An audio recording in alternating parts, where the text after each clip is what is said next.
Hey, Rich from Oklahoma. How you guys doing? Hey, I just want to let you know I got a little sidetrack on the truck. I'm trying to help out a family member, and I'm going to give you my perception of a diagnosis of a no-start condition, and we'll see where we go from that. And if you have any help for someone like me that doesn't really know a lot, or maybe even someone else who may be watching, maybe a faster way to do this diagnosis per the steps that we're going to have to go through. Um, so let's get with it. So here's what I got. This is a Tao Motor four-wheeler. I think it's for a kid. It's really, yeah, tiny. Anyway, here's what I got for you. We're going to start off with a no-start condition. And some parts I've already installed. Just trying to get down to that, what in the world is the problem? So here's what I got for you. So in order for this thing to start, again, I'm going to do some basics because maybe someone out there, don't know. So if I have to break it down that way, I got to break it down that way. That's okay. But at least we'll start from the basics and understandings and all that. So in order for this thing to work, to do anything, is you have to turn that key on over there. Once that key is on, it is supplying power to this switch up here. Once you achieve that, to go into the start, you'll have to do the brake right there, okay? Or you can do the brake that's down there. Then while holding the brake from the handle or the foot, then you can hit this button that sends voltage to the start regulator and then goes to the starter. Okay? Now, that being said, at the present time, I'm doing a diagnosis for a no-start condition, and so here's what we got. So I went and this part has already been replaced. Let me get this old one over here. I got this old one. And so what was happening was, let me see if I can get it up there right. Okay.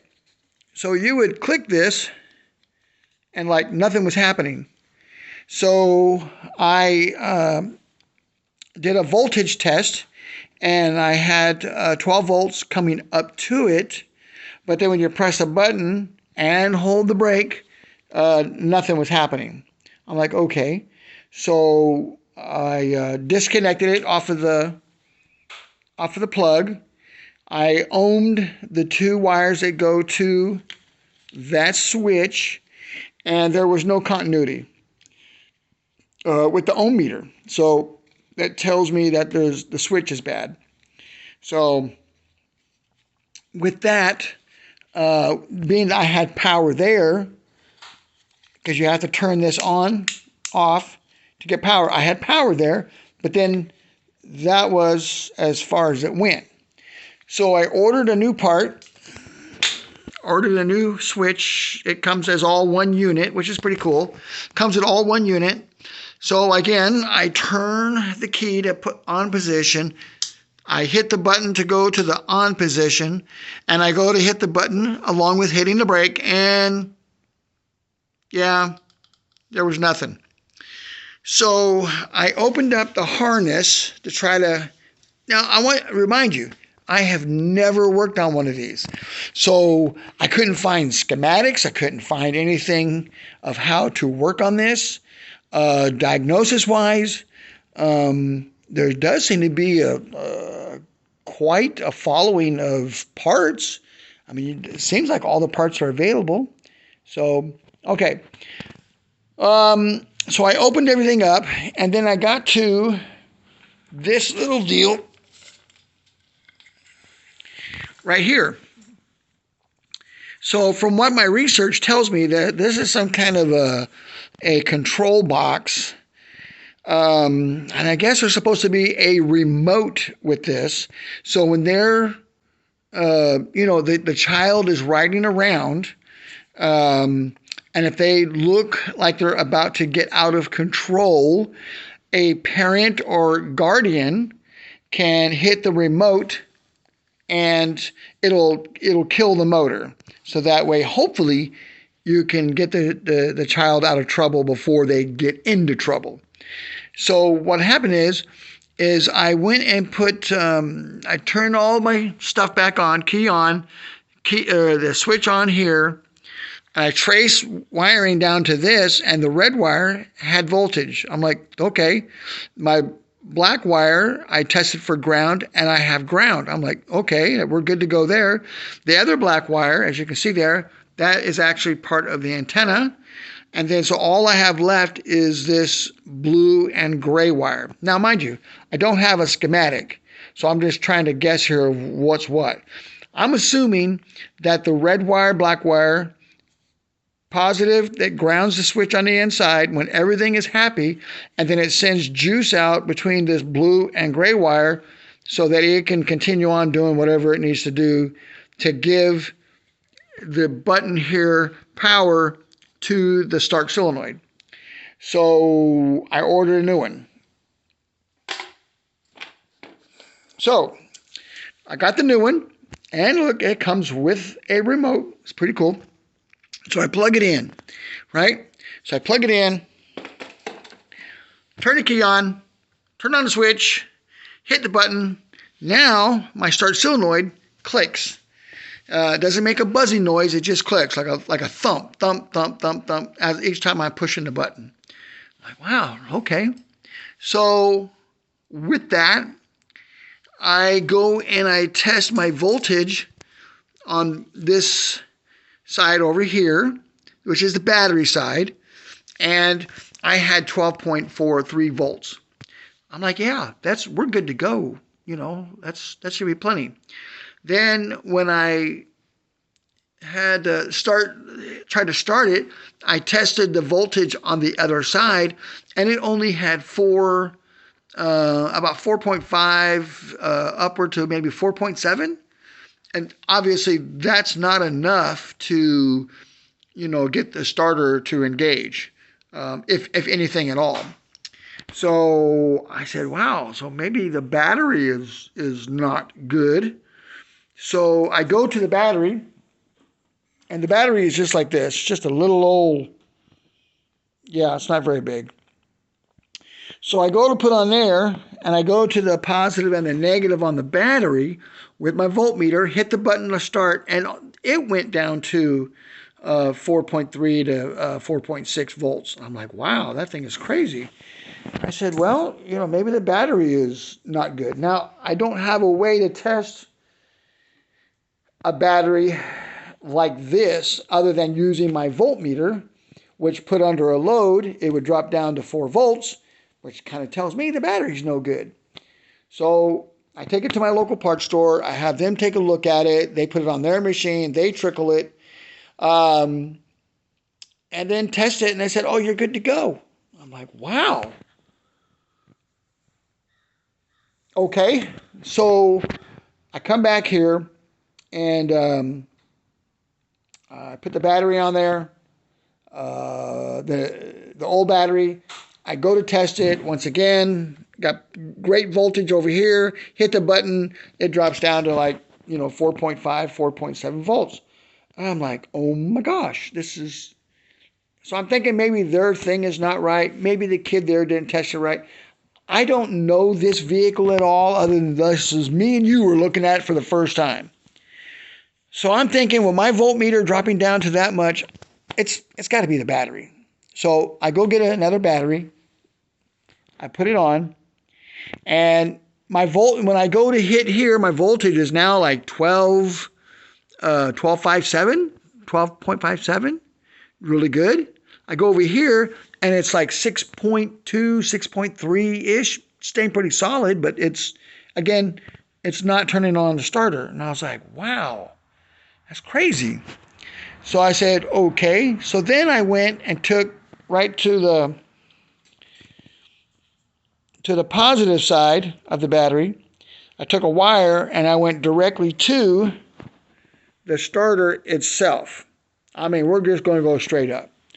Well, when I did that, nothing happened. So I went to go check my volts at the same time when it did all that, and sure enough, it dropped down to like 6.2 volts.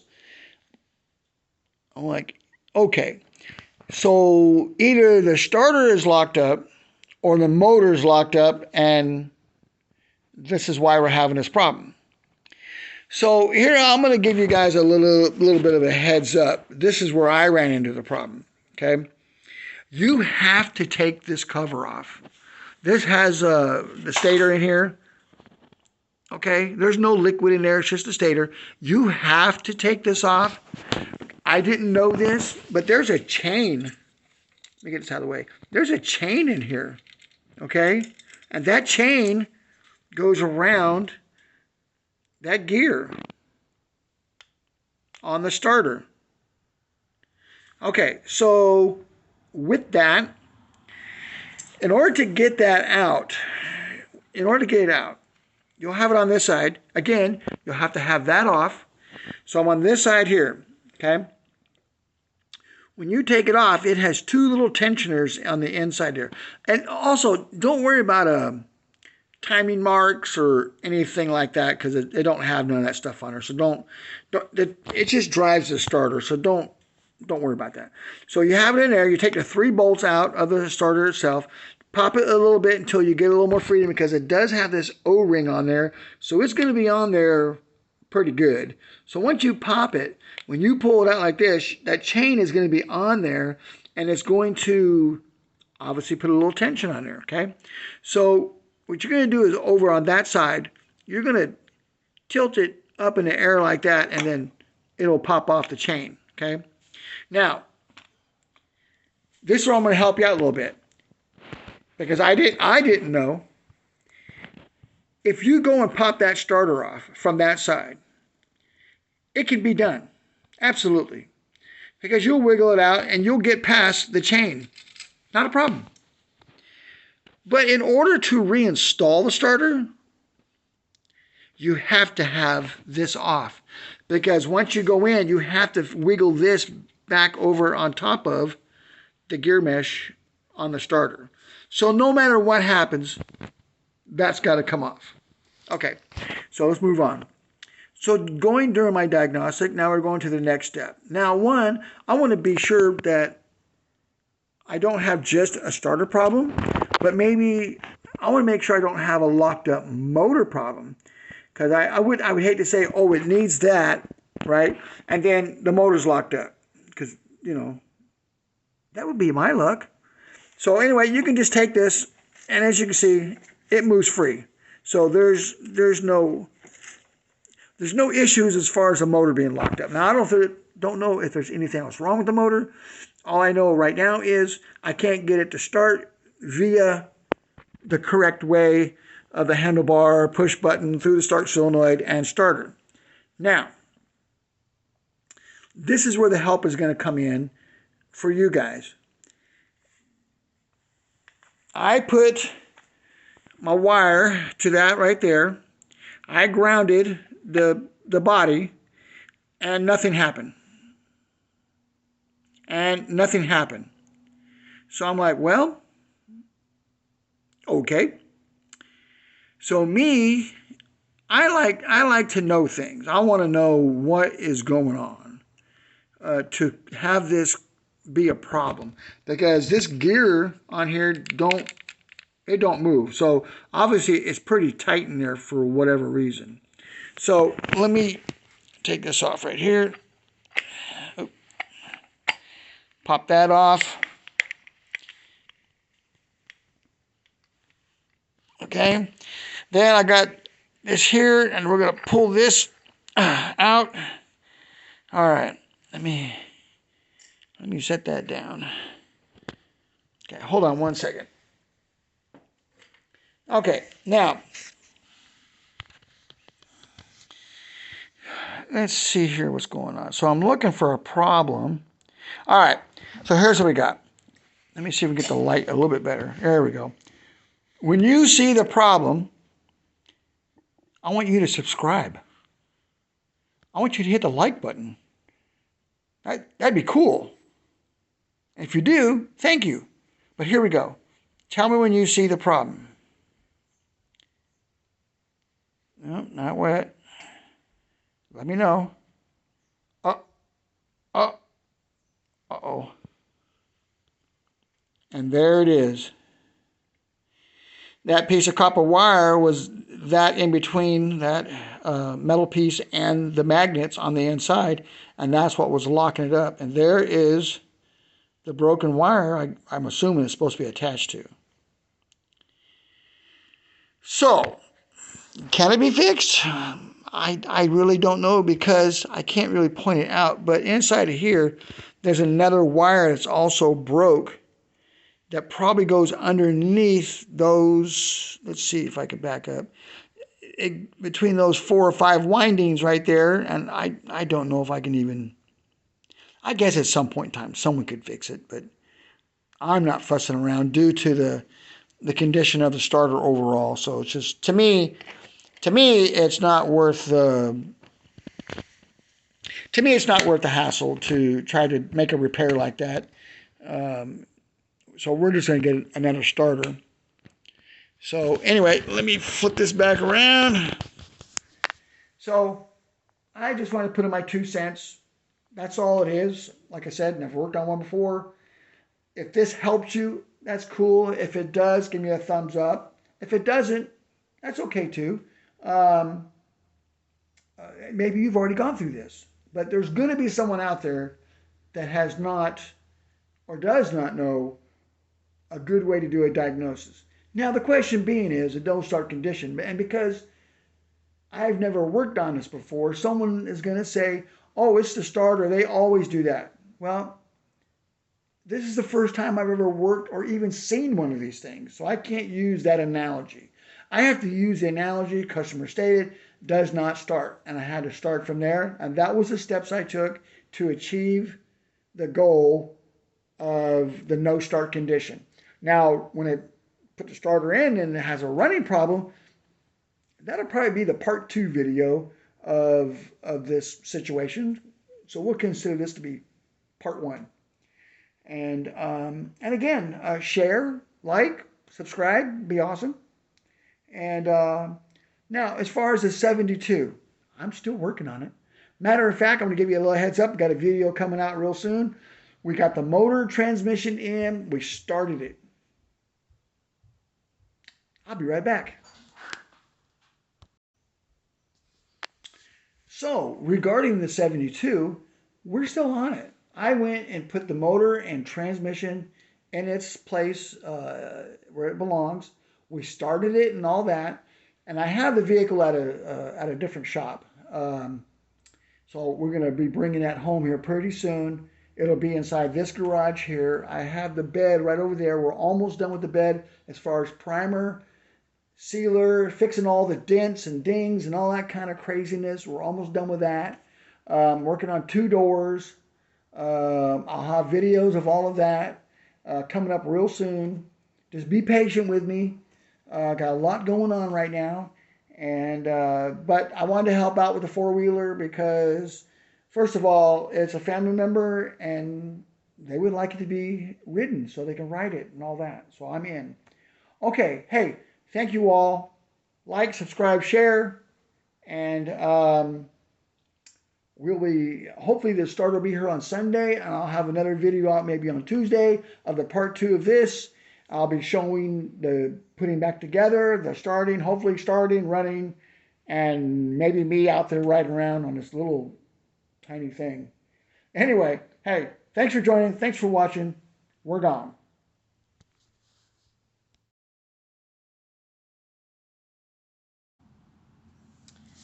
Hey guys, welcome back. Got a part 2 for you on this Tao Tao Motor ATV child's play toy. Anyway, so we talked about the no start condition in video 1. If you haven't already seen video 1, go back and watch that. That way it kind of catch you up to what's going on. So basically, between the start button switch up on the handlebars was bad. There was a problem at the starter solenoid. It wasn't getting all the voltage through it. And ultimately, as it comes down to, the starter had a dead short to it. And so I went on ahead and replaced the button for the on the handlebars. We replaced the regulator. We replaced the starter. And so the customer stated that when it was running, that when they could get it to run, that it not running very well. It kept stalling. The engine sounded strange. I don't know. For me, when it got here, it was just a no start condition. I didn't know nothing until after I was able to start it. So, just like everything they said, definitely a no start problem, or there was a starting problem. You could fire it up and then it would die. I was like, wow, that's pretty strange. Fire it back up again, then as soon as you goose it, it would die. I was like, wow, that's pretty strange. I said, oh my gosh.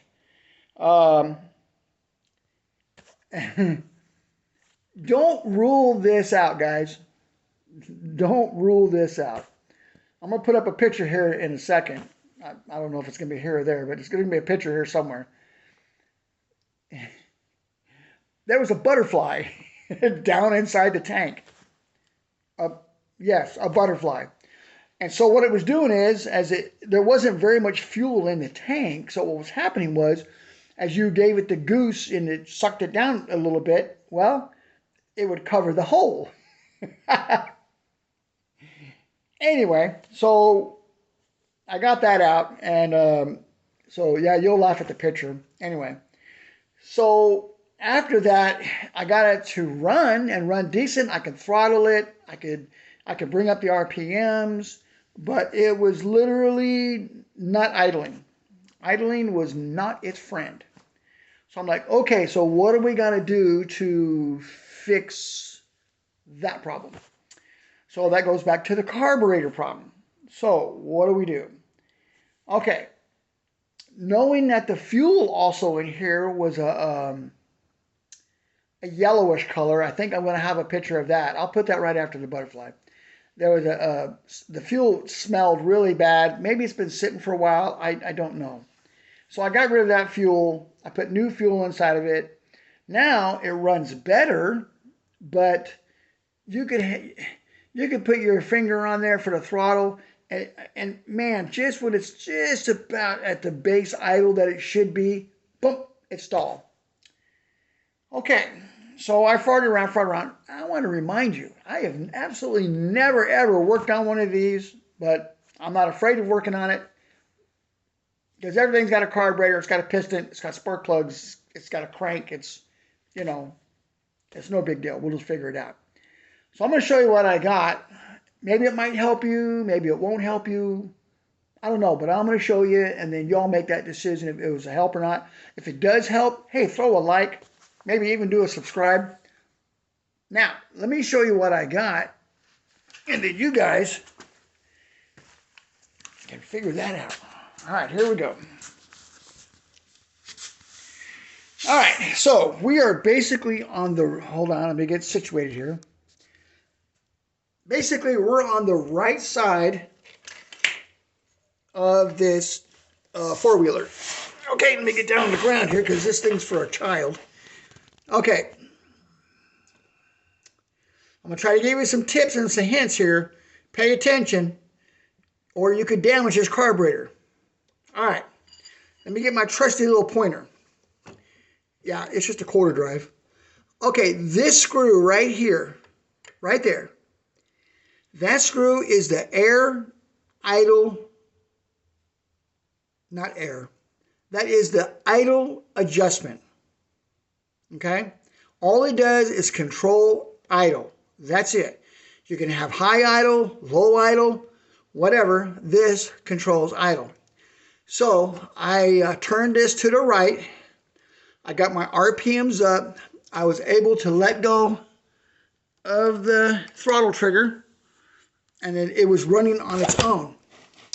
Then I was able to turn this counterclockwise, And again, it would almost get down to that perfect idle, okay, and then stall.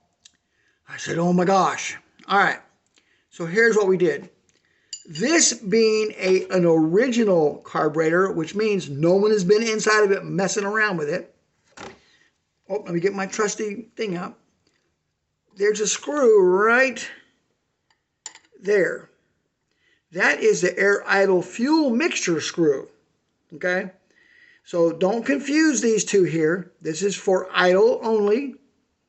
This is for the air fuel mixture, okay? This had a cap on it from the factory. What they do is they preset it, they put it on there, they punch that little cap in there so you can't fart around with it. And but time goes by, gunk gets in there. I don't know what makes it messed up, but things have to, you know, change over time. So you've got to get to that screw. So now I'm going to help you out here. Now you got to pay attention. I use this little tiny drill bit, okay, little tiny drill bit. I drilled in the center. Now listen here. You've got to listen. There's about a 1/4 inch gap between that plug, little brass plug, and the inside where that screw is, okay? If you put all your strength into that drill bit, which I've seen people do, and you send it, here's what's going to happen. You're going to hit that screw, and since the drill is going clockwise, you're going to hit that, and it's going to spin it in there, and you could end up damaging that inside there, okay? So you've got to pay attention if you're going to be doing this work yourself. It's just a brass plug. You don't have to get stupid crazy with it. Just take your time. All the particles will come flying out of there. Once you feel it getting light, okay, then take your drill away, back off, and then go to the next size. Okay, go to the next size. Let's see here. Go to the next size here. Okay. Again, take your time. Now you got a bigger drill bit there, which means if you go in there with that bigger drill bit, you're going to cause a bigger problem. So again, pay attention. Take your time. This is very, very key. All right, because I'd hate to have you damage the carburetor over a drill bit. So take your time with it. Not a big deal overall. You'll get it. No biggie. All right, so that's what I did. Let me turn this thing back around. Okay, so that's what I did. I adjusted the idle screw. I adjusted the air fuel mixture screw. And now I got it where it runs perfect. I'll have it on the ground here. And I'll have a little more added to the video when I get done. Of the kid is going to come here and ride it. Okay, so and I got to fix some other things. I got to fix the headlight. The plastic piece broke, and I got to straighten up some of the harness. It's still not where it needs to be, and so I got to fix all that. So, all right, hey, if you got any questions for me, ask away. I may or may not have an answer. Remember, this is the first time I ever worked on one of these. But again, it is just a piston, spark, fuel. It's not a big deal. 12 volt. Just let me know. I can help you out. Or at least, if I can help you out, I'll send you somewhere to give you good direction. I found a few places online that there's some really good other mechanics out there that have worked on these. So I do watch a few videos, don't get me wrong. So that's what I got for now. And at the end of this video, in a few more minutes to you guys, I'll have a video of the kid riding this around, and we'll go from there. Hey, we'll see you in a few minutes.